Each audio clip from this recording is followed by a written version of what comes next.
Salve galera, professor Luiz aqui com vocês, professor de Física, e na videoaula de hoje a gente vai estar trabalhando o tema aí, efeito Doppler. Vem comigo na tela. O que é o efeito Doppler, né? O efeito Doppler ele pode ocorrer tanto para o som quanto para a luz. A gente vai estudar aqui, né, no conteúdo do segundo ano, apenas o efeito Doppler do som, certo? Então vamos entender o que é esse efeito. Ele é conceituado como sendo um fenômeno pelo qual o observador percebe o som com uma frequência diferente da emitida pela fonte. Como assim, professor? Vamos lá, vamos entender melhor. Então, se eu tenho uma fonte de som e eu tenho uma pessoa que vai ouvir esse som, que daqui para frente a gente vai chamar essa pessoa que escuta o som de observador, né? Lembrando que o som é uma onda, né? Por ser uma onda, eu posso tratar o ouvinte chamando de observador. É o termo técnico para falar que é o ouvinte na física, tá? Então vamos entender melhor. Se essa fonte que está produzindo o som ela se movimentar, isso vai causar uma mudança na forma como o observador escuta o som, beleza? Então, esse é o efeito Doppler. Esse som ele pode aumentar a frequência, ou seja, se tornar aí mais agudo, ou pode diminuir a frequência, se tornando mais grave. Então, quando a fonte, né, a fonte se aproxima do observador, aí eu tenho um aumento de frequência. Quando a fonte se afasta do observador, eu tenho a diminuição, beleza? Então, eu posso dizer que o efeito Doppler ele é causado pelo movimento relativo entre o observador e a fonte de som. Lembrando que o observador ele também pode se mover, beleza? Os dois podem se mover, ou só a fonte ou só o observador se mover. Então, quando eu falo em movimento relativo, vocês têm que relembrar de um conceito que vocês estudaram anteriormente, que é a chamada velocidade relativa, beleza? Então, vamos lá. Vamos com calma. O que eu falei aqui expresso uma figura. Então, se, por exemplo, imagine que eu tenho esse observador aqui, ó, certo? E esse segundo observador. Ambos estão parados em relação ao solo e só quem se move é a ambulância. A ambulância está emitindo um som. Então, com relação à moça aqui da figura, a ambulância está se afastando. Significa que a frequência do som vai diminuir, beleza? Baixa frequência. Com relação ao rapaz aqui da figura, né, a ambulância está se aproximando. Significa que o som vai aumentar a frequência. Então, esse aqui escuta a frequência do som mais alta. Essa moça aqui escuta a frequência mais baixa. Por quê? Esse está se aproximando mais alto. Está se afastando mais baixo. Beleza? Então vamos lá. Então, o que é a velocidade relativa? A gente tem que fazer algumas considerações aqui. Vamos lá. No exemplo que eu analisei ali, quando a fonte de som se aproxima, a frequência aumenta. Quando a fonte de som se afasta, a frequência diminui. Aqui, né, eu estou considerando que o observador ele está parado com relação à fonte do som. Beleza? Então, aqui está escrito o que eu tinha explicado lá na figura. Então, vamos lá. O efeito Doppler, ele vai ser calculado por essa equação aqui. Calma, galera, não precisa se assustar, porque é simples. Se você entender o conceito de velocidade relativa, vai ser simples, tá? Então, vamos entender aqui, ó. Então, isso aqui é a nova frequência que vai ser observada, que chamo de frequência observada. Esse F que não tem índice aqui, só o Fzinho, eu chamo de frequência da fonte, tá? O Vzinho aqui é a velocidade do som, o Vob, V do observador, o Vf, V da fonte. Vocês estão reparando que a equação tem um sinal de mais ou menos em cima ou embaixo. Para descobrir se eu vou somar as velocidades ou se eu vou subtrair as velocidades, vocês precisam relembrar aí do conceito de velocidade relativa ou movimento relativo, beleza? Então, está aqui o índice do que significa cada uma das letrinhas da equação. Então, Fob, frequência observada, Fzinho, frequência da fonte, o Vzinho, velocidade do som, Vob, velocidade do observador, Vf, velocidade da fonte. Então, lembrando que as unidades, tanto para velocidade como para frequência, qualquer velocidade ou qualquer frequência, aqui na nossa equação, velocidade metros por segundo, frequência hertz. Então, vamos para a velocidade relativa. Galera, a gente vai ter alguns casos aí, né, de velocidade relativa, mas eu posso dividir esses casos em dois grandes grupos. Quando as duas velocidades elas tiverem o mesmo sentido e quando as duas velocidades tiverem sentidos opostos. Então, primeiro aqui vamos tratar dos casos onde a velocidade tem o mesmo sentido.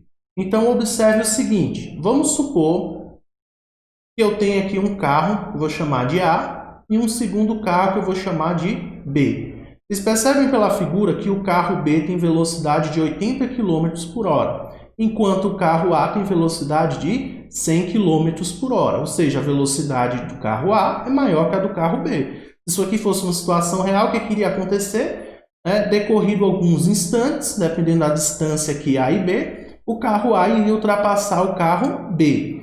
Então, o que é a velocidade relativa de A com relação a B?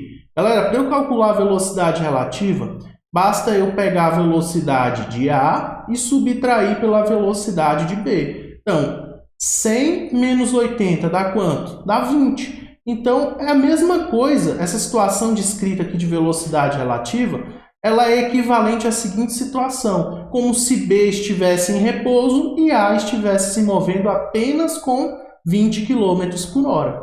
Beleza? Então, isso é a velocidade relativa. Tranquilo? Então, vamos aqui a um segundo exemplo também com sentido oposto. Lembrando, quando eu falo sentido aqui, eu estou falando direita, esquerda, para cima, para baixo, né? E direção, horizontal, vertical. Então, esses conceitos têm que estar claro aí para vocês, beleza? Então, no caso aqui que eu apresentei primeiro, direção horizontal, sentido para a direita. Aqui, direção horizontal, sentido para a esquerda. Como que eu calculo a velocidade aqui, galera? Em qualquer caso que eu tiver o mesmo sentido, para eu calcular a velocidade relativa, basta eu fazer uma subtração. Então, eu vou subtrair a velocidade maior da velocidade menor. No caso aqui, como eu não tenho valores, né? Então, não há como eu calcular a velocidade relativa. Mas vamos supor que se V2 fosse maior que V1, minha velocidade relativa seria V2 menos V1. Se o V1 fosse maior, aí seria o contrário, V1 menos V2. Então, toda vez que eu tenho velocidades com o mesmo sentido, o que eu faço? Eu subtraio as velocidades. Beleza? Vamos para o segundo caso aí, ó. Quando eu tenho sentidos opostos, ó. Galera, sentidos opostos eles podem ser de aproximação ou de afastamento. Como que eu faço no caso de sentidos opostos? A velocidade relativa vai ser a soma das duas velocidades, tá? Então, imagine aqui que eu tivesse essa velocidade V1 e V2. Se as duas têm sentidos opostos, pela figura vocês conseguem ver que estão se aproximando os dois carrinhos. Para eu calcular a velocidade relativa, eu somo V1 mais V2. Beleza? Na equação aqui eu chamei de VA e VB, mas poderia ser V1 e V2, como está aqui, tá? Beleza? Então, quando eu tenho sentidos opostos, eu vou somar as velocidades. Quando eu tenho sentidos iguais, eu vou subtrair as velocidades, tá? Professor, por que você está somando as velocidades? Só para explicar de onde sai aqui esse sinal de mais ali, vamos ao seguinte, imagine que você tivesse aqui o eixo X e o eixo Y, né? Aí você vai adotar os seus sentidos. Então, vou escolher aqui a direita de X positivo, a esquerda negativo. Na verdade, a velocidade relativa você sempre subtrai. Só que quando eu tenho sentidos opostos aqui, o que vai acontecer? O V2 está velocidade positiva, porque está indo para a direita. V1 velocidade negativa, porque está indo para a esquerda. Então, quando você for fazer a subtração, ficaria mais ou menos assim, ó. Então, V2 subtraído de quem? De V1. Só que V1 está para a esquerda, tem sentido negativo. Então, menos com menos vai virar mais. Então, V2 mais V1, beleza? Para você não ter que fazer esse jogo de sinal toda vez, basta você lembrar dessa regrinha. Sentidos opostos eu somo, sentidos iguais eu subtraio. Tranquilo?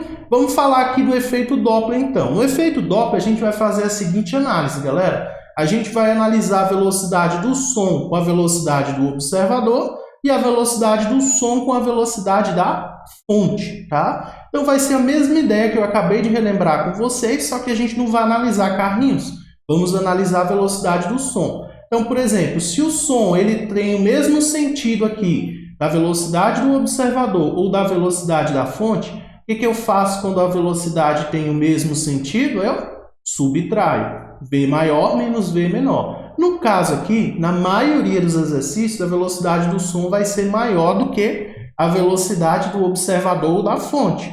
Mas assim, é interessante que você aprenda pela regra, porque vai que o exercício trata aí de um trem supersônico, tem velocidade maior que a do som, né? Então, mesmo sentido, subtrai. Sentido oposto, a gente soma, beleza? Então, você vai analisar aqui também o som e observador ou o som e fonte, tá? Então, aqui estão os 4 casos possíveis.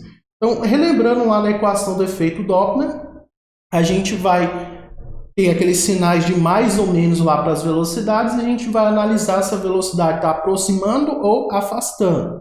Tranquilo? Galera, a gente vai ficando por aqui. Próxima aula aí a gente vai resolver alguns exemplos sobre o efeito Doppler, beleza? Grande abraço para vocês, eu vou ficando por aqui e fui!